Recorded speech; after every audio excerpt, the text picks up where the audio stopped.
All right. Hi, everybody. My name's Charlie Culpepper. I'm with the National Aquaculture Association. Really appreciate everybody taking their time out of their very busy day to join our webinar live. And if you're watching it after the fact on the recording, thanks for tuning in as well. We've got a pretty cool webinar today with Chip Terry from Blue Trace. Just a little bit of housekeeping before I hand it over to Chip. We really everybody's on mute, no video right now. So if you have questions while Chip's presenting, you can stick those in the chat box, and I'll read those off after the fact. But you can also, once we get to the Q&A session at the end, feel free to just raise your hand, and at that point, we can take you off mute and speak directly on microphone. Besides that, we'll kick it off. But first, I would like to say thanks to our webinar sponsor this month, the Maine Aquaculture Association. Has sponsored this one. Maine Aquaculture Association is, of course, a nonprofit trade association that represents aquaculture industry in Maine at state, federal, and international levels. And they've been around since 1978 to support the state's aquatic growers developing economically, environmentally sustainable business practices. So again, really appreciate the Maine Association helping NAA out and sponsoring today. And so with that, I'll introduce Chip Terry. He's the CEO and founder of Blue Trace, a seafood technology company. They work with over 500 different seafood operations in North America. Chip just has many years of experience in technology sector as well as seafood processing, and thought it'd be a really great opportunity to let him speak about some new technologies as well as the Food Safety Modernization Act traceability updates that you all may be familiar with if you're in the seafood processing space. So with that, Chip, really appreciate your time today presenting for everybody. I'll turn it over to you. Hey, Charlie, thanks for having me, and it's great to be here. And by the way, as a member of the Maine Aquaculture Association, please join them if you're in Maine. They are a great organization. As Charlie said, Chip Terry from a company called Blue Trace. We are a seafood technology company, and we work with a lot of different companies around the country. I thought today we'd go through sort of a few things. Just a quick introduction of who I am, where I'm coming from. The challenges that we're seeing in the seafood industry across our client base. I think it'd be useful for people to see, sometimes people only see part of an elephant. A little bit about FSMA compliance and what does that mean. And then if I have time, I'll do a shameless pitch for Blue Trace. And then we'll go into the Q&A. Should probably take about 35 minutes or so. Blue Trace, just who we are.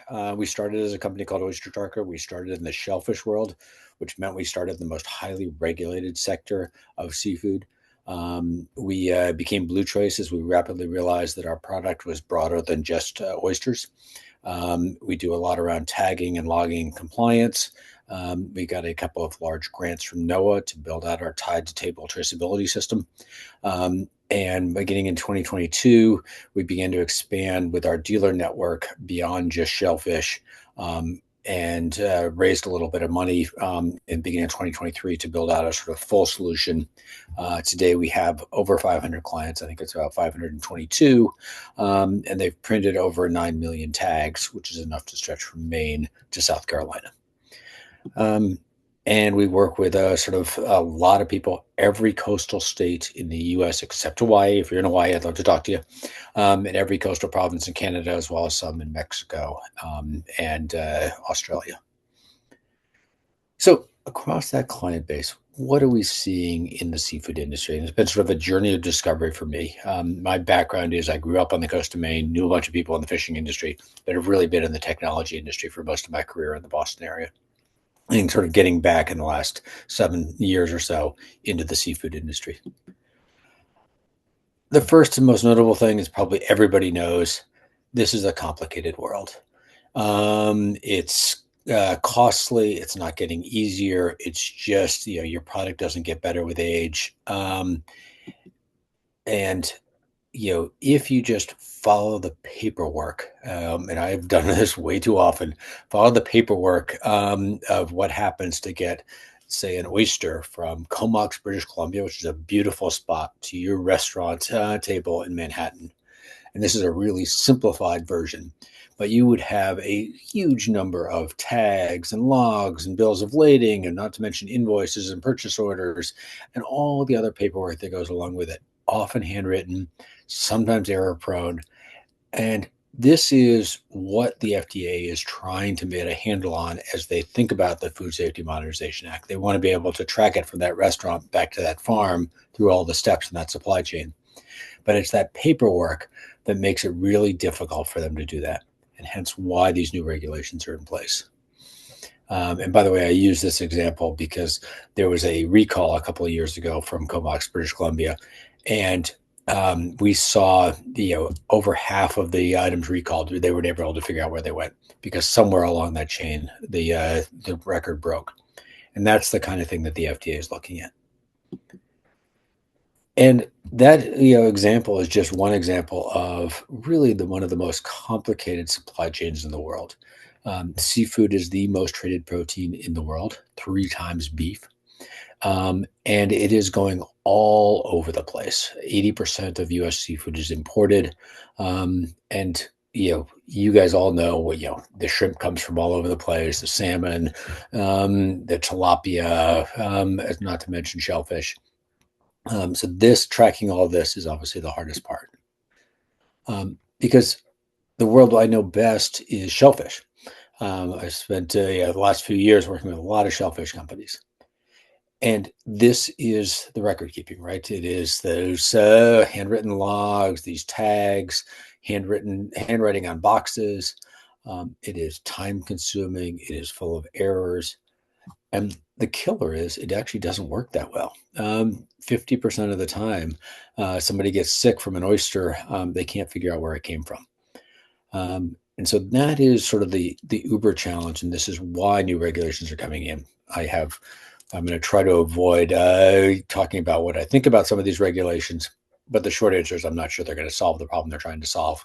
But this is the challenge that these guys face. Now, the thing that all seafood companies will tell you is complying with regulations, and honestly, the NGOs and sort of like the MSCs, the ASCs, the BAPs of the world is also sort of like another regulation. It's real work.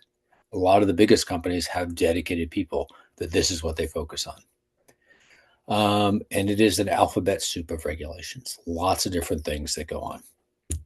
FSMA in particular is officially on hold right now. So one of the things that the Trump administration did in its first week in office is say, hey, any regulations that are, in process that haven't been implemented yet, we're just not going to do them. So they're going to review. So who knows where it actually goes. The head of the FDA food safety, human food safety program, just tendered his resignation after apparently Elon Musk fired 89 of his subordinates. So I would be lying to anybody if I thought that the FDA was actually going to enforce this regulation as of January 20th, 2026. But I also tell you, though, is big companies like a Walmart or like a Kroger, et cetera, Cisco, are saying, hey, we're going to go forward with this. We're going to assume it's going to happen, and we're going to enforce it on our supply chain. So while the federal regulations might be disappearing, the actual on-the-ground reality may not be. But it's not all about regulations. Every seafood company I talk to will tell you that their labor costs are up, but their productivity is not. It's great that we're paying people more, but if we're going to pay people more, they need to be able to do more. And that's one of the critical things, and regulations can go directly against that. What also everybody knows is that consumers should expect more from their food. Obviously, they want it safe, they want it healthy, but they also love the stories. And one of the things that seafood struggles with, really outside of shellfish in particular, is telling a story of why this food is interesting. I grew up on the coast of Maine. Those lobster boats on the coast of Maine are amazing, and meet some of those lobstermen, they're awesome. But it gets to your plate, and it's just a lobster, and you don't really know whether it came from Canada or Maine, and you don't really know much about it. It would be great if you could actually have that story that follows along with it, and maybe charge a premium for it. And part of the challenge, one of the things that's been sort of a voyage of discovery, is that seafood technology just hasn't kept up with the times. This is one of the most undigitized industries overall. Obviously, I have a vested interest in that as we're sort of going down that road. but I think a lot of people will say the same thing. And a lot of folks would say, well, traceability is not new. It's not unique to seafood. And that's true. There are a lot of highly regulated, highly perishable cold chain industries that have supply chains, and there's a lot of things you could learn from those. But seafood's a little bit different. Obviously, the diversity of products is amazing. There's some of our average clients will have 500 different products they stock on a regular basis. The length of the supply chain is really, extensive. 5+ steps is not uncommon, and a huge percentage coming from abroad. It's also defined by a lot of small, inconsistent producers. You've got quota to go out and catch this particular species for 3 months. And then the rest of the year, you're going to do something else. And so, you don't have that sort of consistent production like you do in, say, a beef or cattle or something else. And then there's a lot of transformations that happen. And then there also is a lot consumed at restaurants. And restaurants, aren't like, big retailers where they care a lot about the traceability. They do, but in theory, really what they care about is the lower price. There's been a lot of studies on seafood traceability and where it fails. And some of it's just, pure abuse. I can change this, and some of it's just overlooking things. But probably the biggest thing that people are seeing across the industry is, this whitefish became a more expensive whitefish. This product from Maine became a product from Canada, or vice versa. So those are the kind of things that generally happen. So one of the ways I think about this is traceability has been on everybody's agenda for a long time. And it's largely failed. That systems are simply expensive and hard to use. Users have fairly limited incentive to do traceability. Traceability is seen as a tax. The New York Attorney General a couple of years ago did a study of fish on white tablecloth restaurants in New York and found that I think 50% of them were mislabeled. And 70% of fisheries around the world really have almost no traceability. And honestly, consumers haven't really demanded it, which is why it's not there. So one of the ways to think about this, and I think this is probably important for most companies out there, is that traceability should be a foundation of your business, not a tax on your business. And all too often it's been seen as a tax. How can traceability make your business better? How can it save you money? How can it save you time? How is it just easy to use and inexpensive? And it really, most importantly, lets you do things you couldn't do before. Connect with your buyers and suppliers so your cost of supply is lower. Tell your story so you can differentiate your product and hopefully charge more. Reduce waste, predict yields, manage your supply chain. All the things that you probably do anyhow. If you could do them better by having traceability, it would make a big difference. Because here's your typical process, and everybody's process is a little bit differently. But you harvest, you buy things, you sell, you receive them, you're turning them into inventory, you're processing them, you're selling them, you're shipping. And really, what the Food Safety Modernization Act, or FSMA, is saying is you need to attach a traceability lot code at the start of that supply chain. So at harvest, you need a traceability lot code. And anytime it transforms, so transformation needs a new traceability lot code that's tied to the original traceability lot code. And then you need key data elements related to these things underneath. So, key data elements around harvest, around receiving, around processing, around shipping, etc. But you're also doing a lot of other things in that same process, right? You've got a purchase order, you've got vendors that you're managing prices, you're managing your inventory. What do I expect? What's on hand? What's allocated? Hopefully you never have to deal with recalls. You're managing sales orders and customers, pick and pack, and all the different things that you're doing along the way. So, in the world of FSMA, these things up at the top are really known as critical tracking events. They have slightly different names. They may call it transformation instead of process, But the basic idea is that anything time something's either changing form or changing hands, it's a critical tracking event.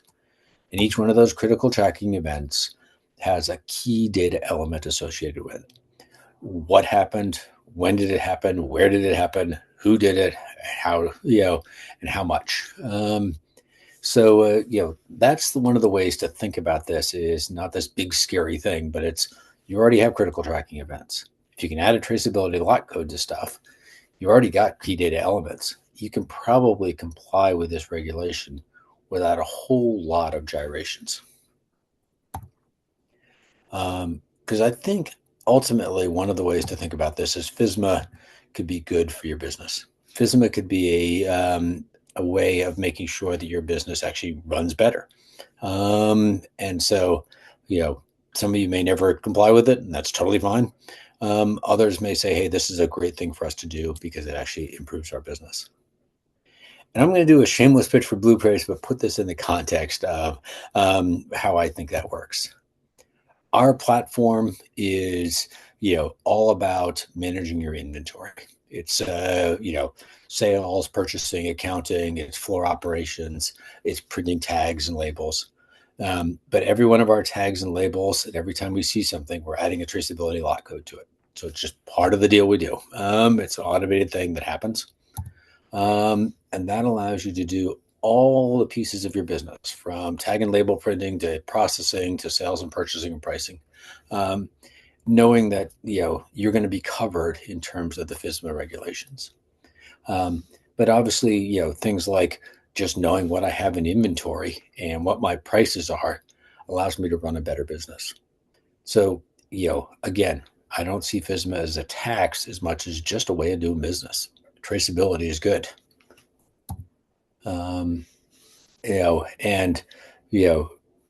The idea here is that it also makes it easy for suppliers and buyers to work together. Because one of the challenges of FSMA is that you actually have to work with your suppliers and your buyers to make it easy for them to ingest information and send it to you. So in our world, what does that look like? Hey, I've got a log of things. I can literally click a button and send it to my buyer. I've got a tag that has all the key data elements already on it and underneath this QR code. And I've got a log with all the key data elements in it, including this traceability lot code for everything. So, you've got this, information that's already digital and it's being passed up and down the chain very automatically. So you don't have to really think about it. And I think this is where companies have gone wrong, which is they think of this as something totally separate. And really, it's just a feature in your existing system rather than something that's a tax or an add-on. And one of the things I'm going to say why Blue Trace, but it's really, as you think about systems, think about things that are purpose-built for seafood. I see way too many companies trying to retrofit something from another industry and then really struggling. Make sure it's really easy to use. If you make it easy to buy, easy to onboard, easy to use, that'll happen. Again, I've seen a lot of folks who spend 6 months, 8 months, a year implementing a new system, only to realize, hey, it's really not that easy to use and it's expensive, and I just wasted a lot of money on it. Because ultimately, the seafood industry is a lot of wonderful folks, super hardworking. Very few of them are sitting behind a desk all the time, behind a computer. So make it so that those guys on the floor at Fulton Street Fish Market can use it easily and seamlessly. And they don't really have to think about compliance. It just happens. Because that's what we do. And I think most of a lot of our competitors do as well, is just make it easy. So, because FSMA is not the only regulation, there are a lot of other regulations out there. So to use one example, in California, everything causes cancer. And if you don't put Prop 65 language on any of your labels, you will potentially get sued by a bottom feeding lawyer out in California. So if it's going to California, we automatically include that Prop 65 language. The same thing for state regulations, HACCP, etc. we built a really nice white paper. You can scan this QR code to download it. It's free. It has a lot more detailed information that I'm happy to go through. So that's it for my presentation. I'm happy to take any questions if there's anything anybody would like to talk about.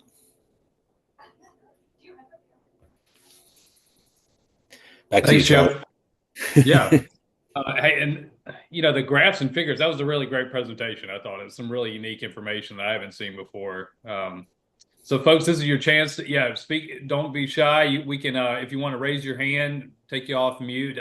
Feel free to fire away at Chip. You've got an expert in processing here to ask some questions, if anybody has any. Do you have any cases for inland aquaculture? I don't have any for inland aquaculture, but really the regulations doesn't make a distinction. They don't make a distinction between aquaculture and wild harvest, really, and they don't make a distinction between inland and whatnot. The one distinction that FSMA makes between aquaculture and wild harvest is where you need to start the data capture. So in aquaculture, they wanted to start at the farm.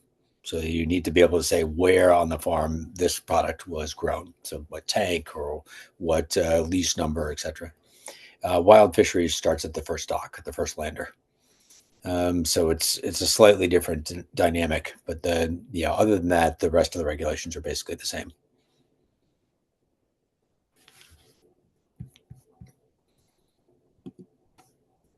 And while we're waiting for questions, Chip, I did have a few I was going to ask too. I guess I think you're right even though FSMA seems to have been in limbo right now and stalled a little bit, the major corporations are adopting this new digital traceability things, and I think it seems like this is a direction that the industry is going to be heading. Like a lot of other industries, we're adopting modern technologies to streamline things. And I was just curious. Where do you happen to know, like in terms of like the EU or other countries, where are they at on import, traceability and requiring new tools like that? Is the US behind or ahead? Or So compared to the EU and Japan, we're behind.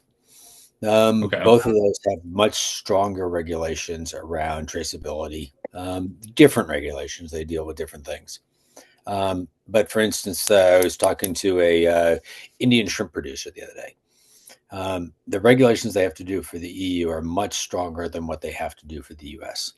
When they import to the EU, they have a much bigger book that they have to send everything with.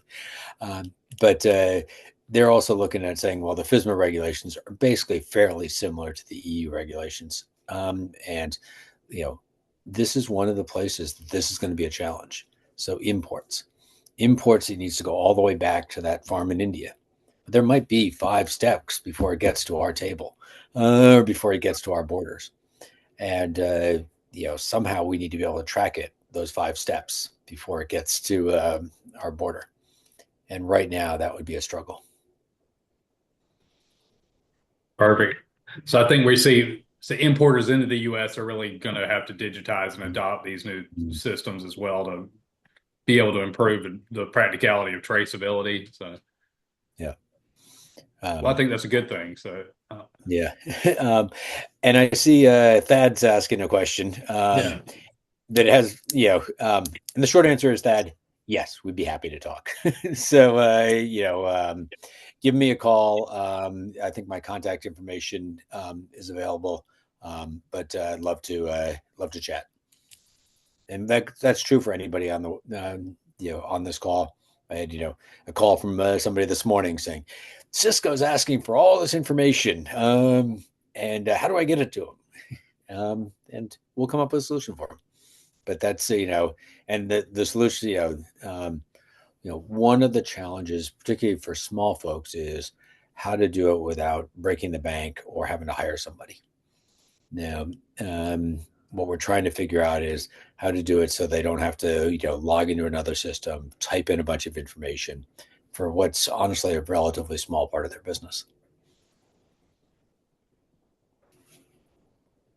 Awesome. And yeah, for folks, if shoot me an email anytime as well. If you'd like to get in touch with Chip, I can help, put you together as well. So, oh, Emily has a question. Let's see. Do you think these new traceability regulations will help U.S. domestically produced aquaculture differentiate itself from imports from other countries?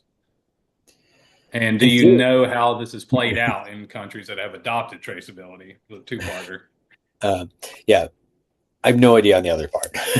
I don't Yeah. know what that means globally.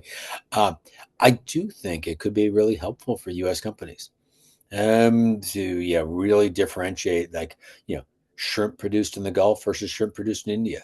This is a chance to show, hey, here's the boat that it came off of. Here's how it was handled. Here's why it's better for the environment, for your health, for our communities. And I think that's something that we could really lean into. So I think there's a great chance for some of these different, particularly commodities that are competing with imports. Yeah, great question, Emily.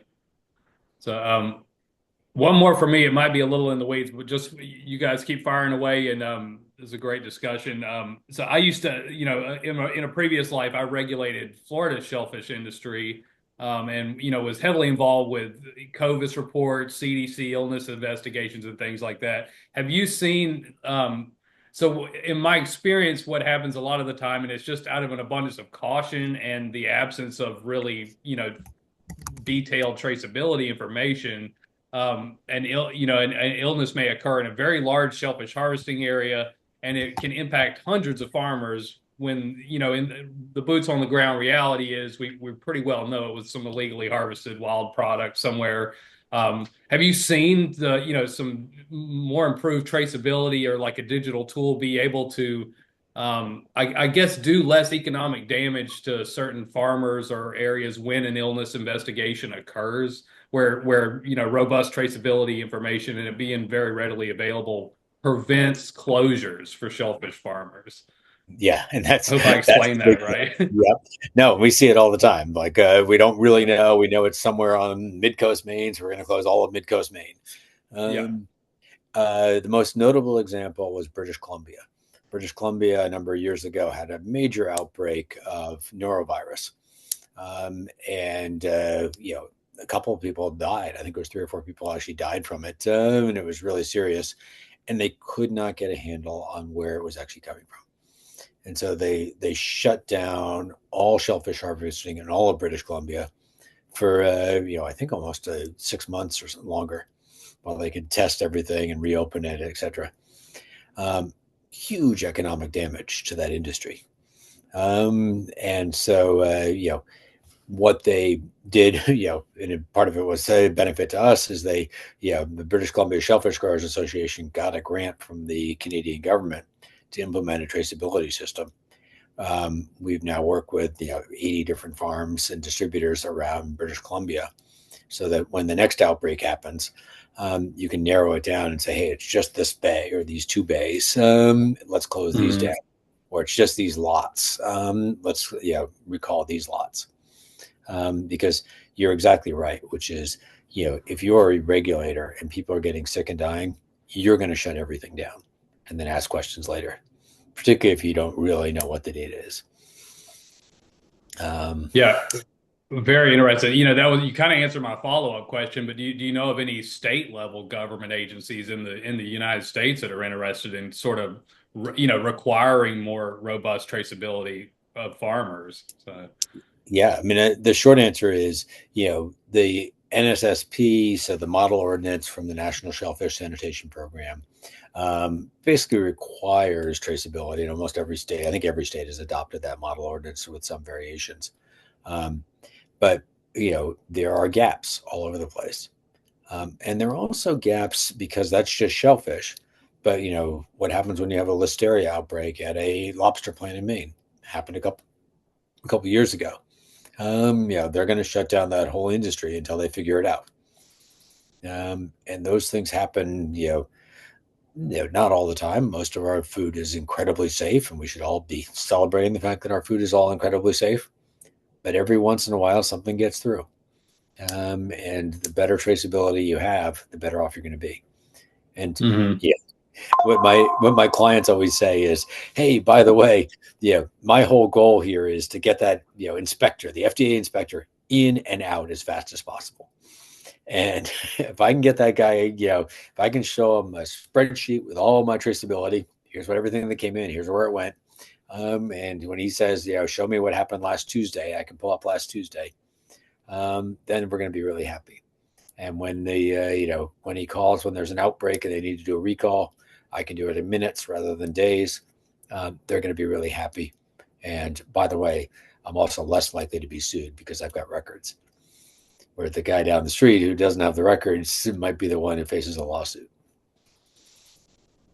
Yeah, those handwritten harvest tags and processor tags, they get lost, they get smudged. It happens a lot. So Yeah. yeah, and the information is just not there as readily quickly as he needed to be to Yeah. stop your business from being shut down, or lots of business from being shut down if an illness investigation occurs. So Yeah, exactly.